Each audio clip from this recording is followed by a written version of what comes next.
Good morning, good afternoon, wherever you're watching from today. My name is Ryan MacArthur. I am the co founder of Nari.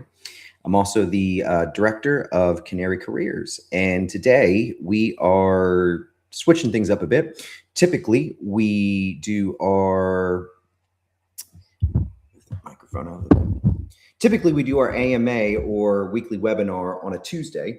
However, I'm actually going on holiday very shortly. So we're switching to Monday now, and we're going to run through some of the questions we've received over the weeks from people dropping notes in my inbox, questions that come up when I do different webinars, things like that.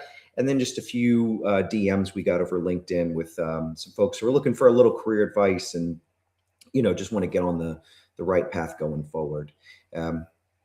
Checking in from the new UK-based HQ for Canary, not just Canary Careers, but for Nari. We are still a work in progress, but we're getting there slowly but surely. So why don't we dive into our first question? So this is from Marcus in Ohio. Marcus asks, I got laid off after 12 years at the same company. How do I explain that without sounding like damaged goods? This comes up a lot with people who have been at the same company for an extended period of time. I mean, I've had some clients have been at the same place for 20, 30 years. And yes, there are barriers to overcome. There's going to be biases that people might have, whether they think, oh, this person's institutionalized, or this person's been doing the same thing the same way for 20, 25 years. He's not going to want to change. So the emphasis is going to be on making sure that you are targeting an organization that's going to appreciate that kind of longevity, right? Whereas you look at tech companies traditionally, people move every 2-3 years. Not so much these days. People are much more like in the job hugging mode as opposed to job hopping. However, if you are in something that's more trade related, whether it be, not just the construction side, but more hands-on things. So engineering, like for example, I'm working on a project right now with a group of people who work at a locomotive manufacturing company that's going through some restructuring. And a lot of these folks have been at that organization for decades. So on top of helping them, translate all that experience into stuff that's going to resonate in other organizations, trying to help them find organizations that, have been around that same length of time that maybe this company was, or looking at strategic partners that they have, vendors they may have worked with. It's going to be built on trust, right? Because at the end of the day, if I trust you and I know I can get value from what you're going to deliver, the hiring manager is always going to consider you. Doesn't mean you're necessarily going to get the job or the interview, but it gives you a fighting chance. So it's going to be, you almost want to like circumvent having to explain that length, I was about to say gap, that lengthy term you've had at that organization. And we do that by, again, searching for companies that are going to appreciate that kind of experience. And so much of this is going to be mitigated during the interview, during networking, right? Where you would want to focus on talking about adaptability, learning new things quickly, being comfortable in ambiguity, right? So if we can show instead of tell those things, that can kind of help, relax maybe some of the anxiety that a hiring manager might have if they're like, oh, well, this person's been at the same gig for however long. We can get around that, so to speak. Right. I've got a question from Fatima in Jeddah.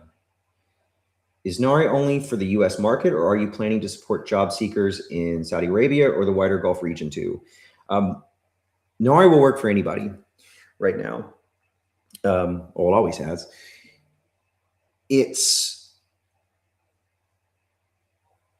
not necessarily going to be tailored to any one specific country at the moment. Now, long-term plans, we would love for that to be the case. But for now, the Same things that anyone would need, whether they're in, the Middle East, North America, Europe. The CV, the resume engine, will still build it to, that standard. We would need to go in and add a few bits here and there, just because in certain regions of the Middle East, we do things a bit differently with resumes. So for example, it's not uncommon to have a photo, not necessarily need to have one, but it's still commonly accepted. We also include things like our birthday, sometimes marital status, sometimes, nationality, things like that. So the same advice, the same type of resources, the same coaching is still going to be effective, because look, I work with people all over the world. I've had the fortune of making some, really good friends who were based in Saudi. And yes, does my specific advice tend to, cater towards the different cultural differences, things like that? 100%. However, it still comes down to networking. It still comes down to effectively telling that story and, having that roadmap in place. And Nari's there for every step of the way, regardless of whether you're in Jeddah or you're out in California. Great question, though. Right. Let's see. We've got just dropped in. Oh, yeah, that was a DM from Kayla in Georgia. You mentioned a special offer for new members joining this week. What exactly is included? Great question. So I'll drop it in the chat if I can. I've got a few things I can share here. So one, if you go to wearenari.com and you use the promo code SUMMER,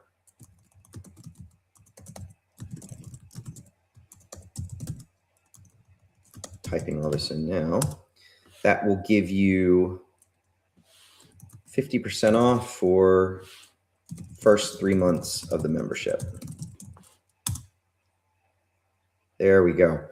So you have options when it comes to Nari. You can purchase a year-long membership, which will not auto-renew. We're very big on, not doing the sneaky stuff sometimes that tech companies do, where they get you to keep subscribing even though you don't maybe need that service anymore.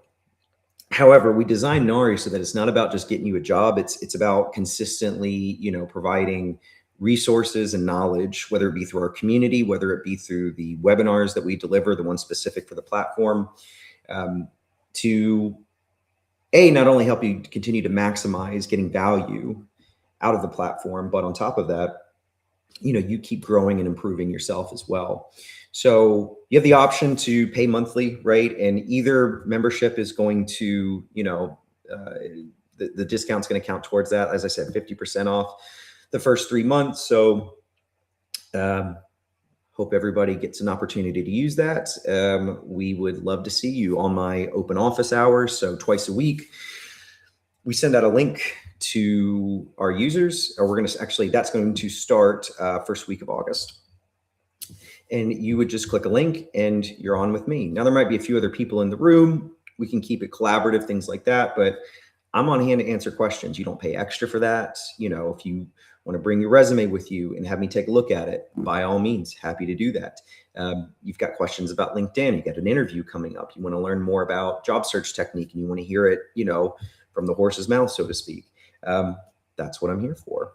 So those are there. We also have, a wonderful group of coaches that are available on a paid basis. Each one of them has their own unique traits, and each one of them are amazing at what they do. So a lot of value within that platform. Cool. We've got Ollie in Ipswich. Hope you don't hold it against me that I'm in Norwich. How many CVs do you think you've personally written or edited at this point in your career? It's a really good question. So technically started in 2014.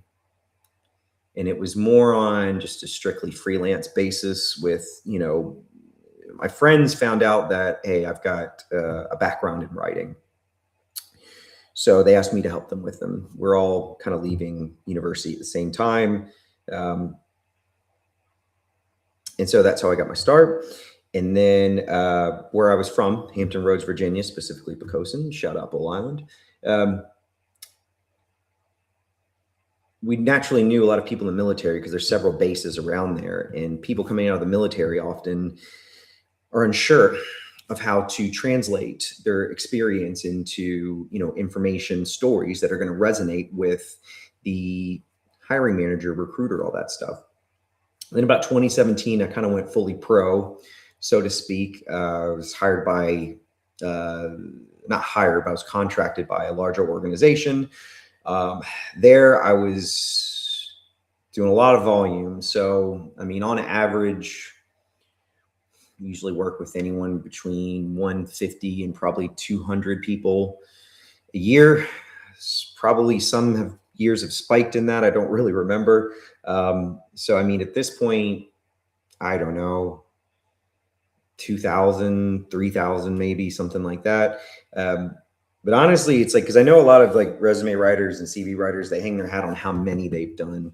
I hang my hat on the success we've had, right? And, I'm proud to say with any client who is 100% engaged with what we do, the whole process, we get everybody over the finish line. I never, ever make promises about how long it will take or, what companies we're going to get into, but we stay the course, we follow the process, people get over the finish line.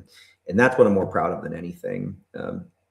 I got an email just yesterday from a gentleman who is a high-ranking police officer and transitioning out of that line of work, and just got his first job offer, and it was really exciting. And to help somebody make that transition when it's a bit uncertain in the job market and it's already tight, that was a good win. That one felt good, especially for somebody who's a public servant. So you know who you are, and I appreciate you. Let's see. We have Priya in Cary, North Carolina. Oh, we got a lot of folks in the South today. Let's see. I have been out of the workforce for 4 years. Wow, say that 3 times fast.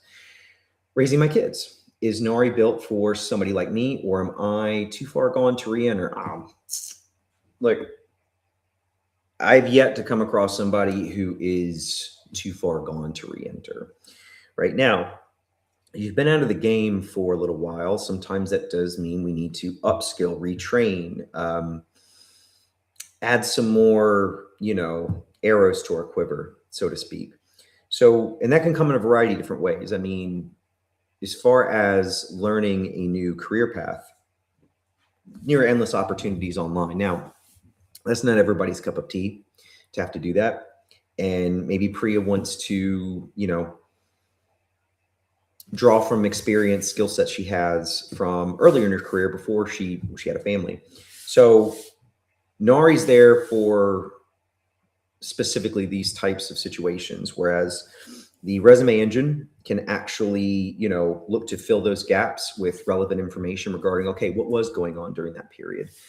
Were you volunteering within the community, maybe the kids' school board? Were you doing some self-study, maybe doing a few courses, certifications? Maybe you freelance just a tiny bit here and there, right, in between naps, and so to speak.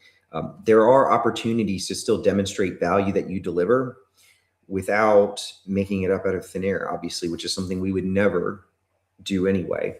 So, and no, I mean, like, I've had gaps as big as probably 15, 18 years for some of my clients. And that typically means we're making a fresh start, and that's okay, right? As long as you can deliver value and communicate how you can deliver that value, you are never too far gone, right? And if you watch any of these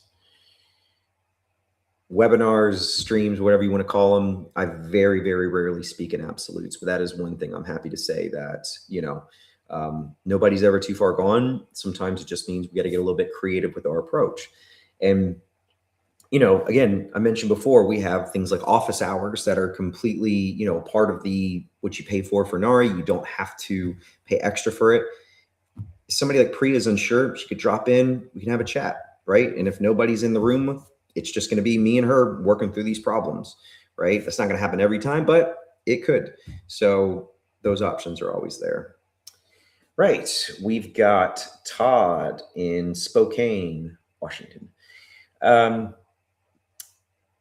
Is the new member offer a discount or something like a free coaching session? So just like it's in the chat, we got 50% off first 3 months of the membership.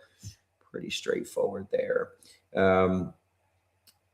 Let's see. We have Ravi in San Jose. At what point in a career pivot should you stop applying and start networking instead? The beginning, almost immediately. Because like you apply for a role online, you're trying to buy a lottery ticket. If you don't have a referral, if you don't have a contact at the organization, it's an exceptionally tough market at the moment. So this is why networking relationships are more important than ever. And, you know, I was thinking about this the other day. A friend of mine helps manage a football club nearby and asked me if I'd help out with a friendly. So dusted off the gloves, my boots, jumped over. And, you know, afterwards you have a beer with everybody after the game and just kind of hang out and, you know, chop it up a bit. And it was funny because I found myself naturally networking with some of the guys I hadn't really met yet. And, you know, mostly it's me sharing stuff about the job market and things to help, but that is networking when you're exchanging information, sharing stories, all that kind of stuff. You know, some of those guys I helped out with a couple things. They're good to go, but hey, maybe I'm in a situation where they're at an organization. One of my clients is trying to get a job there. I'm going to reach out to that person and say, hey, would you mind helping my client here with a referral? You'd be surprised where you can find networking opportunities. I mean, the only real challenge is you got to get out of the house. You got to go be with people in person. The digital stuff, it's hard to be authentic online, right? And I can tell you, somebody who's done probably a dozen of these streams so far, you're never really sure if you are or not. But what I can say is that when you're in person and you can just kind of feel that person's presence, you get a really good idea about, oh, is this person just saying things I want to hear, or do they actually want to help me? And can I help them? So whether that be, you know, advertised networking events, whether that be like the local Kiwanis Club, whether that be the adult kickball team you play on, these are all places that you can network. And again, networking isn't always about getting a job. Sometimes it's just about making introductions, building out your network, planting seeds that we cultivate later. And I think people get caught up on the idea that when you're networking, it's always about getting a job and it's just give me, I want. No. Have a nice conversation. Get it back and forth going, right? See where it goes from there. Now, again, when you're in a situation where there's urgency, you have to play the game a bit differently. But it's kind of a default setting. You always want to be trying to network. And again, networking isn't just about getting a job. Sometimes it's just about making new friends, meeting new people, learning new things, right? So I'm always feel like I'm trying to demystify that idea that networking is this like secret art that only a few people can do. We all do it in our lives. We just usually don't pay attention to it. It's kind of like breathing. You just do it. You don't think in one nostril, out one nostril. Networking is the same, right? So get in front of people, shake some hands, press some flesh. I always hated that phrase. That's the way to kind of get the ball rolling, not just banging out applications. Not a big fan of that. All right. I've got Dermot in Norwich. Hey, my same city. Oh, somebody's been reading my LinkedIn profile. So I mentioned in my, I'm not going to read his whole question because it's kind of silly. Dermot asked, does my comedy background actually help you in coaching sessions? So once upon a time, I used to do lots of open mics for stand-up comedy. I even got to, you know, do 5 minutes on a cruise ship and just completely ate it. I mean, bombed so hard in front of a room of like 180-year-olds. I mean, it could not have been quieter. It wasn't like I would have preferred they'd thrown like a tomato at me or booed me. That gave me something to work with. Instead, it was just dead, quiet. You couldn't even hear anybody breathing. I mean, maybe that's because they were really old. But anyway, point is that yeah, I did get to dabble in that for a little bit, and you know, for me, I think the best stand-up is when people can weave it into a story, right? The storytelling element is always what, for me at least, what captures the attention. Really, kind of makes it resonate. I think, and that's the type of comedy I would try to do through kind of absurd storytelling. And I guess I do find myself doing a little bit of that within coaching sessions, right? Because look, this is really, I don't want to say it's like stiff and boring, like career stuff, because it's something everybody has to typically go through. But I'm often catching people at really dark times, maybe they've just been laid off, maybe they've been struggling in the market, just kind of at their wits' end. And, I'm never going to show up to a call with like, a red ball on my nose trying to tell, dumb knock jokes and stuff. But if I can find a way to bring some levity into it through the storytelling aspect of, how we navigate a job market, how we tell our stories, how we position ourselves during interviews,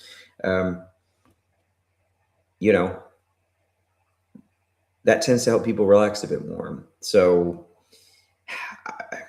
I mean, yeah, I guess a little bit of my stand-up background does kind of influence it, but I mean, I wouldn't say a ton. It's just, I like making people laugh. I enjoy, helping people get from a kind of a rough patch into a much better place. So yeah, I guess that's where that comes in. Let's see. We have Yusuf in Damam. How do you handle a CV for somebody moving from a government role into the private sector? So Damam's in Saudi, if you didn't know. I'm trying to mansplain or anything. So much of it's going to depend on A, where you're located, and then B, what sector you're going into. So, I mean, the same principles still apply. We still focused on outcomes and achievements, right? Whether that be in the private sector or government. Now, same kind of situation with my clients who are leaving the military. We have to translate that experience into stuff that will resonate with the private sector. With that said, there are going to be certain roles, whether they be related to corporate communications, public policy, governance, things like that, where there may be like for like achievements. So much of it's going to depend on where you're located and what types of roles you're going to target. But typically, you're going to follow the same patterns, and Nari's engine will do this for you. It's having a nice tight summary, right? 3 sentences that describe who you are at a high level. And what we really encourage people to do is take what Nari gives you and change it out for words that you would use, right? Keep that same kind of framework and the overall message of what we're trying to get across, but say it like you would say it, right? I'm trying more and more to get away from using overly corporate speak, because that's kind of the default for most large language models and AI platforms. Real human, kind of authentic language, that's what resonates, whether you're going from government to private sector to government. So yeah, I mean, it all boils down to authenticity and translating that story into information that, hey, I understand this and now I can use it. Right, moving right along. We've got Craig in Michigan. You mentioned a resume engine. How does it actually understand career gaps, or does it just spit out generic templates? So no, it does not spit out generic templates. So what happens is when you sit down in Nori, you fill out a profile of yourself, sharing, okay, what do you do? What are your goals? What are you trying to achieve with the CV? What are your strengths, your market differentiators, things like that? And it's going to look to see, okay, what's the best way to tell this story through the summary, the areas of expertise, the achievements, your professional experience. Now, we do use a, 100% ATS friendly template for, every person who uses it. Now, the platform can decide what to include and what to exclude, depending on, again, what you're targeting and all the specific information you include. So the baseline template's pretty much the same, but everybody gets their own bespoke, personalized version of that. So some people may only have one page. Some maybe people have a page and a half. Some people might have two, right? Some people might have a notable achievement section. Some people might not. Some people's, summaries are going to sound wildly different from the next person, which is exactly what we want. So it does understand career gaps. It can see, oh, you've been out of work between 2016 and 2018. How do you want to address that? And we give you different options to be able to do that. Right. I've got, Alicia, in Boise. Is age discrimination getting worse right now? And is there anything practical to do about it? Yeah, this is always the rough one. Yeah, right. Real talk. I've talked to enough recruiters, hiring managers where, this is the thing, right? And I don't think it comes from a nefarious place, age discrimination. I mean, it might for some people, but I think for others, they look at the business and say, for right or wrong, I'm not taking any side on this. Oh, well, somebody with 25, 30 years experience, he's going to cost too much money. He may only stick with us for a few years. He may be really stuck in his ways and not want to adapt to our culture, things like that. So you're always going to deal with these very split-second biases, especially when people are only spending, 7 to 13 seconds reviewing a resume. And it almost always goes back to this, but that's why networking is going to be more critical than other, because what I've found is typically it's the gatekeepers where age discrimination happens the most. But when we can get to the hiring manager, the person who's actually making the decision, signing off on you as an employee, as long as you're delivering value and you've got the energy and the drive to do the job and do it well, I don't think they're going to be too fussed about age. I mean, look, just the way healthcare has advanced so much, where it's like, yeah, you've got spry 70, 80-year-olds. I mean, bless the woman who introduced me to my wife during a blind date. Yikes. Her mother is in her 90s, and this lady never slows down. I mean, she is a machine. She is gardening. She's out partying. She is taking her dog out. She's hanging out with her friends. She's working on her house. I'm not saying a 90-year-old person needs to go back to work, but what I am saying is that it seems like nowadays, folks aren't falling apart maybe like they used to. And I think there are going to be plenty of opportunities for somebody with a lot of experience to find value, but it's going to come through networking, right? I mean, let's be real. If you're over 55, 60 and you're cold calling an organization, unless you have a hyper specific set of, niche expertise or technical abilities, things like that, it is going to be an uphill battle. However, through networking, through conversations, through building that trust, you can show instead of tell that, hey, age is just a number. I can deliver a lot of value. And that's what we're really trying to achieve on that end. But it is unfortunate. So, I mean, as far as anything practical to do about it, I mean, look, spend 5 minutes on Reddit, you can find a lot of information about people's employee experience, shall I say, or just their overall kind of view on the company, being on the inside, or maybe going through the hiring process. And you have to go through a lot of crap. I mean, it's the same thing on Glassdoor. You get people that'll just try to, trash a company, but you will find helpful, actionable information. And if patterns emerge on those places, Reddit, Glassdoor, okay, that can give us good information. But if you really want to know, I always tell people, go on LinkedIn and see, okay, what's the age demo for these places, right? You want to know about a company's, diversity policy or something like that. Don't go to the policy, go to LinkedIn. What's the executive board look like? What's the C-suite look like? If that's important to you. I'm not saying it is, but for some people it is. These, there are places to get this information. You just kind of have to dig a bit. So, I mean, again, my go-tos are typically Glassdoor and Reddit. If you really want to learn about a company's culture, or at least what people post about it. And if you want to find out, okay, is this company averse to hiring older folks, go to LinkedIn and see, oh, it's just a bunch of 20-year-olds, knocking about, and nothing wrong with that. But that might give you an indication where it's like, they might be intimidated, a younger group with somebody who's been around the block for a minute, has all that experience.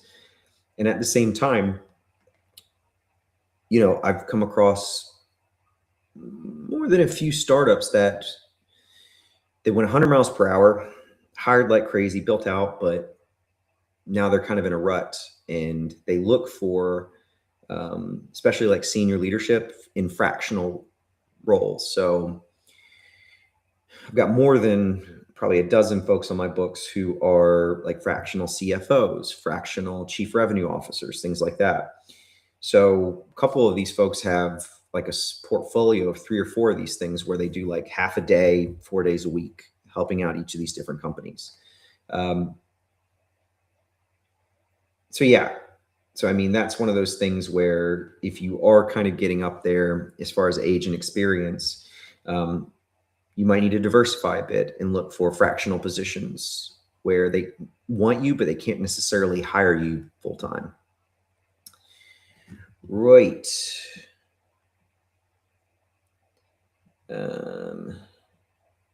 Simon in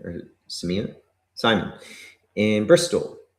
Are ATS systems as brutal as everyone says, or has that improved in the last year or two? I mean, they've evolved and changed a bit because now more incorporate AI tools and features.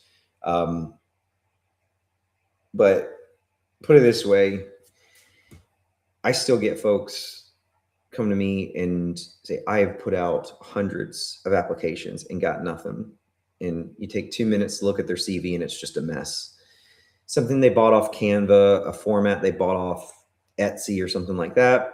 And the ATS is just spitting it out because it can't parse and read the information, right? Having 2 types of CVs, one for in-person networking events, interviews, things like that. Make that your designing one. Make that one more representative of how you'd want to express yourself visually as a professional.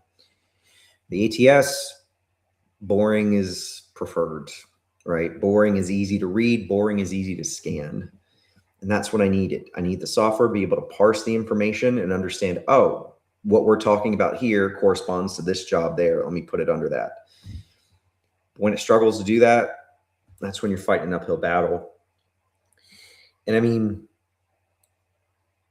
you're always at the mercy, not necessarily of the ATS, but the person using it. Because at the end of the day, an applicant tracking system is just a big old database and filtering tool, right? People throw information into it, and then the person at the other end filters out the information they're actually looking for. Ideally, you want to have the stuff they're looking for. And Nari's engine certainly helps with that by including relevant keywords and phrases related to your role, your industry, what you're trying to target. But, sometimes recruiters will just search for job titles, right? Using a keyword search, a Boolean search, or something like that. And if you don't have the title they're looking for, you're very likely to get kicked out. Get the Dear John email that says thanks, but no thanks, where clearly nobody actually read the thing.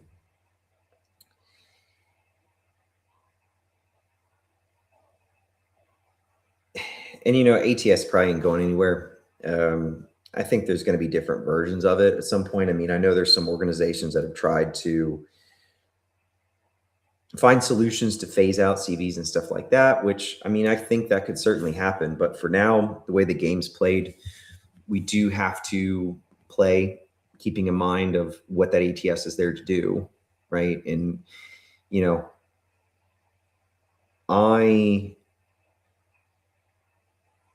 I try to treat things like a game, not from like a lighthearted standpoint, but it's like, okay, if it's a team sport, it takes a team to get the job done. So whether that be myself, what Nari delivers, one of the other coaches, and then the person using it, the person we're supporting. We want to have a good strategy, tactics in place for how we're going to handle this. And then we go out and execute. And we keep working the problem until we get to the solution. Sometimes it means trying new things. Sometimes that means holding the course. Everybody's a little bit different. So that's how we deal with things like the applicant tracking system. Yes, we want to have the right keywords. Yes, we want to have what they're looking for in a format where the software can read everything. But at the end of the day, it comes down to storytelling and people, right? Applicant tracking systems are just a part of it. It's not the whole shebang, but certainly a big part of it. Right. Marisol, I haven't talked to her in a while. What made you want to start Canary Careers in the first place? What was the moment you realized CV writing was underpriced? Was there a moment you realized CV writing was underpriced? Oh, that's a weird one. Yeah. So, I mean, what got me into trying to help people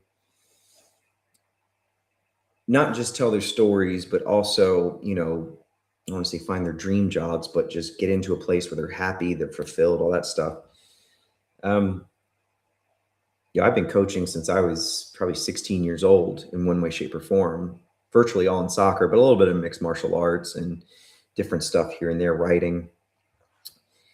And I like seeing people go on the journey, right? Starting someplace raw, starting someplace uncertain, and then putting the building blocks in place, and then adding that motivation, I guess. Like I'm working on a keynote speech now, talking about how to get on people's level to best get them to do what they want to do or what they need to do. And that has definitely influenced how I work directly with people and all the blood, sweat, and tears that have gone into Nari. We want to help people on that journey, regardless of where they're starting, regardless of whether they have gaps, regardless of where they're located. And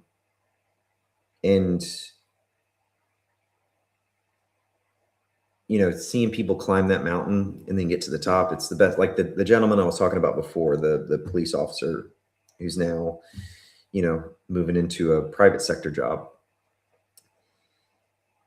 That's what makes me wanted to do this full time, because I got to do a little bit of that early on, just freelancing.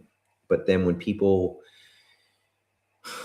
come back to you and just say these, just the nicest things about, thank you. I was in a dark place. I really needed your help.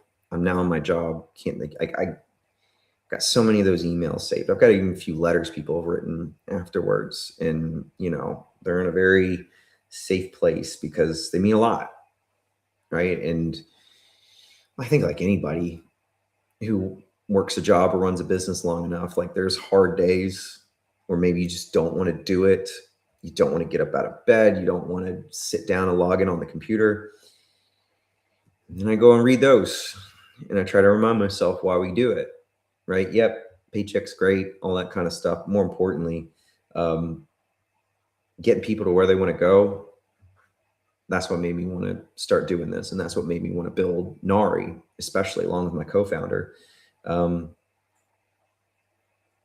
Because yeah, I can do this stuff one-on-one all day, but at scale, helping many people at once, now we're cooking, right? Because there's a lot of folks who are struggling in the market and they don't know where to turn. They don't know, what to do. And it's crazy. There's some of my peers that charge anywhere between $1 to $5,000 for a CV, a resume, a little bit of coaching, stuff like that. And look, I'll throw the gauntlet down. I'll put what I can deliver up against anybody else's. I put my track record against anybody else. I wish I could say I'm the best, but there's probably a lot of folks that say that. The point I'm trying to get to is that I never wanted to price people out of an opportunity to get to where they wanted. And I did that with Canary, and we've done that with Nari too. We're trying to make, this stuff as available and as affordable as we can, right? While still keeping the lights on and all that kind of stuff. So, I mean, some of the prices I see out there are just ridiculous. I mean, $1,000 for an hour of coaching, things like that. I'm like, come on, maybe that's amazing coaching. I don't know. I've never paid $1,000 to sit down for that kind of stuff. But I can tell you when I have paid for training and whatnot, and I have, with my own professional development, things like that, it is an investment, right? And I think people look at CV writing, career coaching as an investment as well. They should. But you want to do your due diligence. And I always tell people, don't ask how many CVs they've written. Don't ask how many clients they've worked with. Ask about success rates. How many people have they gotten interviews in the last month? Where have their employees been placed? Can they point you to a couple LinkedIn profiles, things like that? Do your homework whenever you're working with a resume writer, a career coach, things like that. Look at reviews. I think I've got over 100 on my LinkedIn profile of all the different people I've worked with over the years. See what people say, right? Do your homework, because I think if you type in coach in LinkedIn, you'll get something like 5 million hits for just individual people. And anybody can say they're a career coach or resume writer. You don't have to have a license or anything to do that. You just do it. And believe me, we've had more than our fair share of people that just got fleeced with, a resume somebody just threw into ChatGPT, or the most general generic coaching that they could get. And it wasn't even good information. So do your homework, please, whether you work with us, whether you work with somebody else. And it's unfortunate. There are a lot of scams out there as well on both sides of the fence. I mean, I had a client reach out to me the other day and said, hey, I reached out to this recruiter.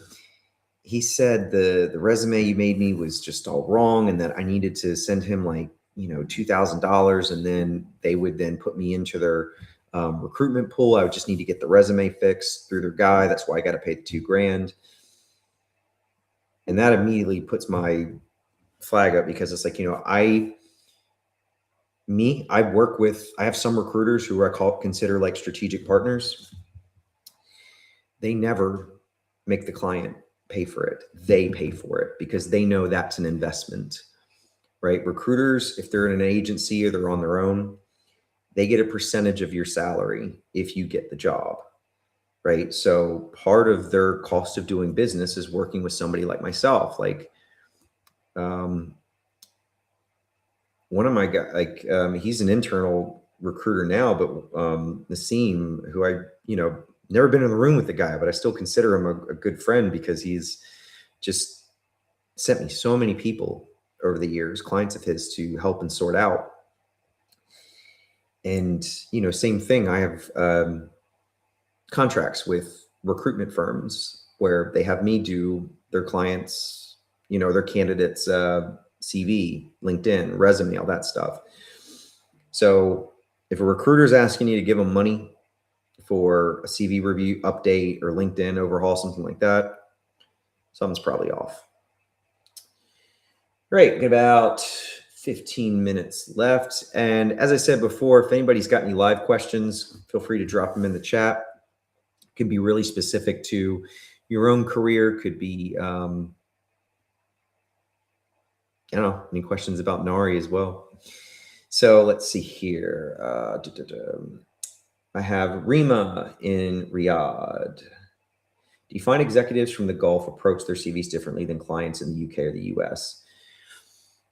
Yeah.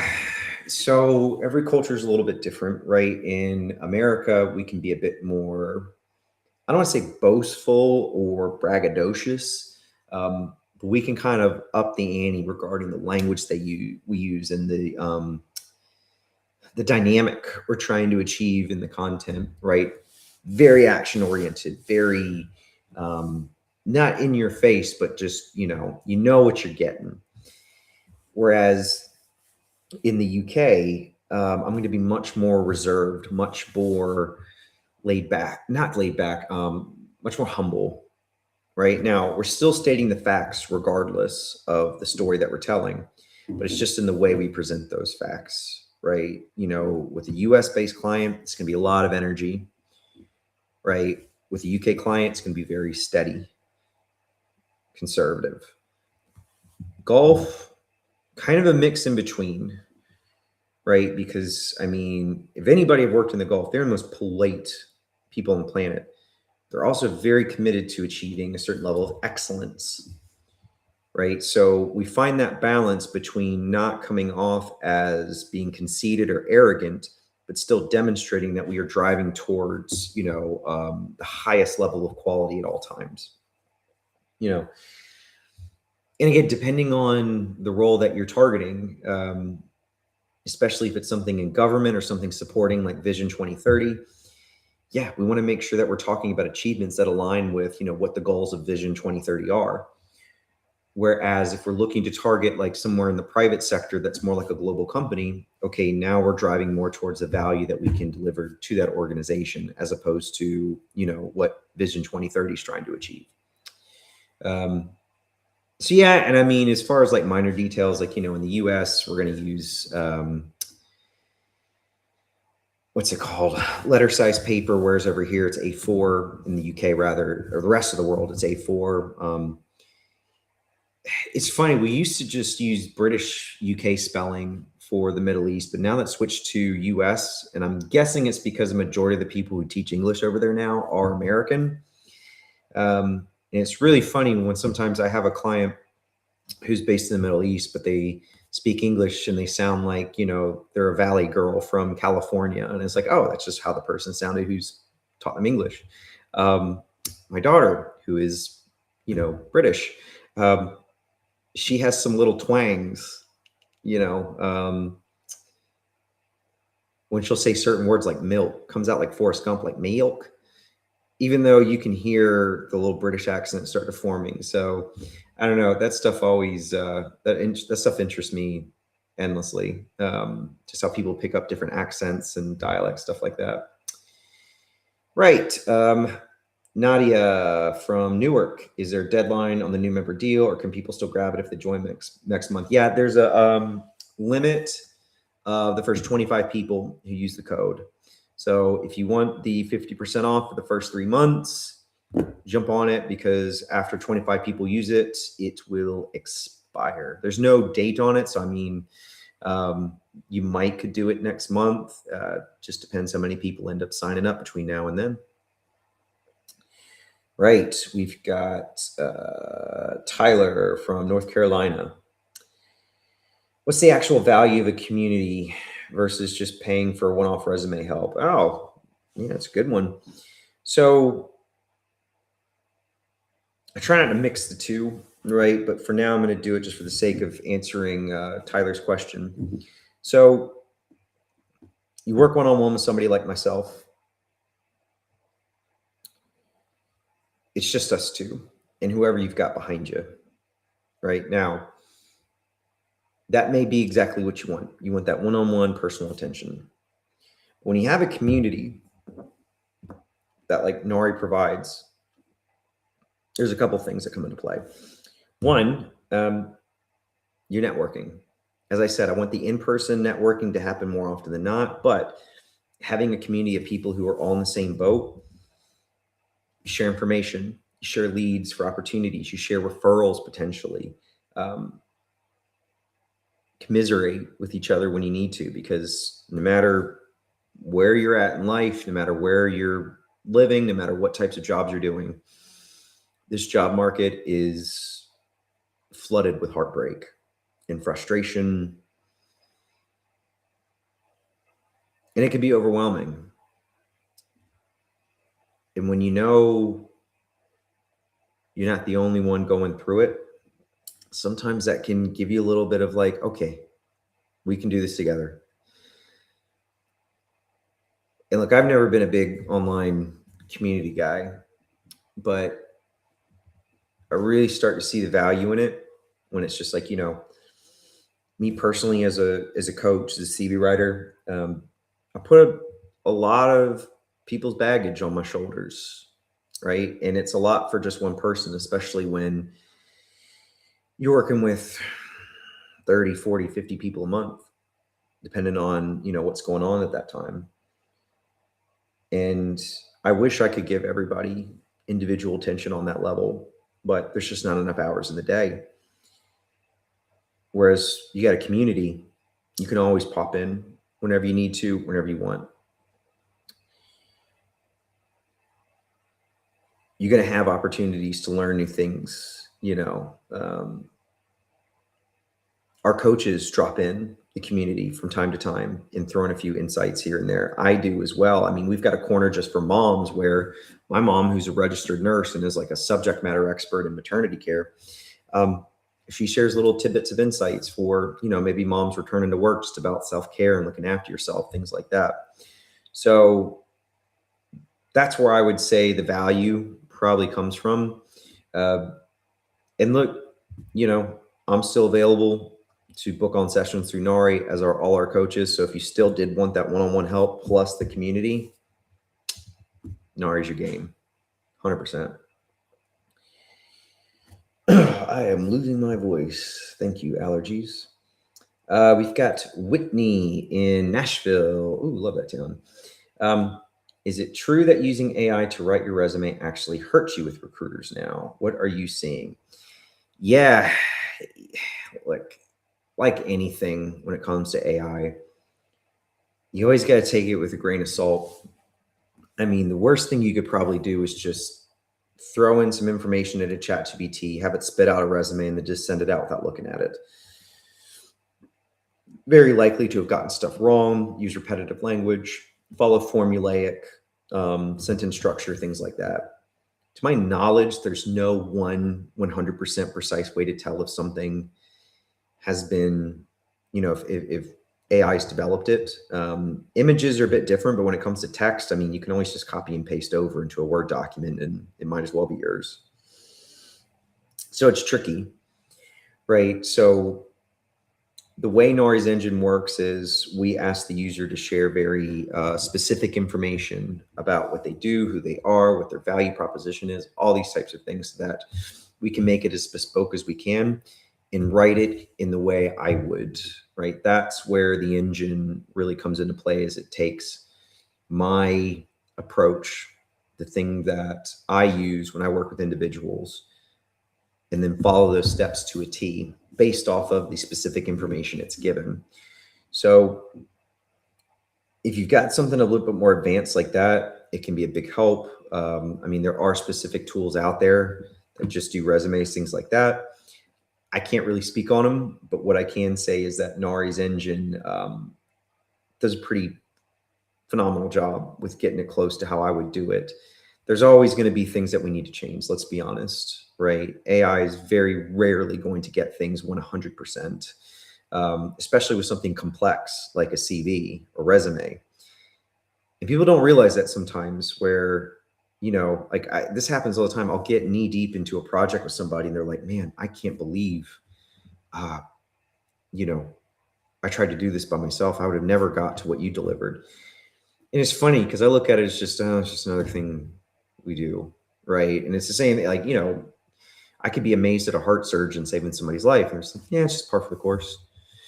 So what I'm trying to get at is, it's good to have a tool that can give you a head start, get you 80, 90% there, and then we go in and make it our own. And again, for people who will use the engine, come into office hours, ask me some questions about how best we can tweak it, and then they're off to the races. So I would say, obviously, like anything else, read the reviews, make sure the people who built that tool, designed it, they come from this world, right? Because look, anybody can make, I mean, and I mean this earnestly, anybody can sit down on Claude or ChatGPT, Grok, whatever, and build an app or a GPT or a project that will make a resume. And it might even look pretty nice. But unless you prompt it very, very specifically, unless you know what to look for within, what's going to be applicant tracking system friendly, unless you know this content is going to resonate with a hiring manager, recruiter, headhunter, you're taking a gamble, right? Whereas, I'm very public, open facing with, being a co-founder of Nari. It's built on what's got me here as a professional, right? And it's something I'm really excited to share with everybody, especially for parents trying to get back in the workforce, because man, I can tell you as a relatively new dad, it's never easy, regardless of what you do. But you throw in a job search on top of being a new parent, need a little bit of help. So that's where, Nari really comes into play. Right. I'll do one more question and then I have to jump. We've got Amara in Milwaukee. Should you ever put a career break on your resume, or is it just better to leave it off? It's going to depend on who you ask. I mean, for me, I like to get ahead of the story so that we own it and we can control it to the best of our ability. Now, there are some schools of thought that say avoid it altogether, just leave the gap. You're leaving unanswered questions there, where I would rather be upfront and honest and forthcoming about, hey, I took some time to raise my kids, look after a sick loved one, recover from my own injuries. That's not going to be the crux of the document. It's not going to be something we build an entire strategy around talking about your gap. We acknowledge it quickly, succinctly, and then we move on to where we can deliver value. Because in my, within my network of recruiters, headhunters, hiring managers, they usually aren't that fussed about a gap. They just want to know what you were doing. And if you leave it blank, you're leaving it up to their imagination or their assumptions. Neither one we can impact at all. But we get ahead of the story, state what happened, again, succinctly, get in, get out, and then focus on value. That's how you paint over a gap, not by just ignoring it, by getting in front of it. And that's something Nari can certainly help you with. So, right, we'll close up shop there for the day. So our next webinar is going to be not this Friday, but next Friday. Cover some different topics. I don't think we're going to do an AMA. I've burned through every question people sent me already, so I'm going to have to build that up again, and then we can get back into it. But I reckon we're going to focus a little bit more about interview specific techniques, things like that. And then what we'll do as well is we're going to be doing less of these LinkedIn lives and move the webinars exclusively onto the Nari platform. So if you like, information like this, where you're getting firsthand knowledge from somebody who's in the game and has been winning it for a long time, that's where you can find me. But we'll still be doing maybe 1 or 2 a month on LinkedIn, just to, keep sharing information, keep trying to help people get over that finish line. But yeah, I appreciate everybody who joined today, and I wish you well. Take care.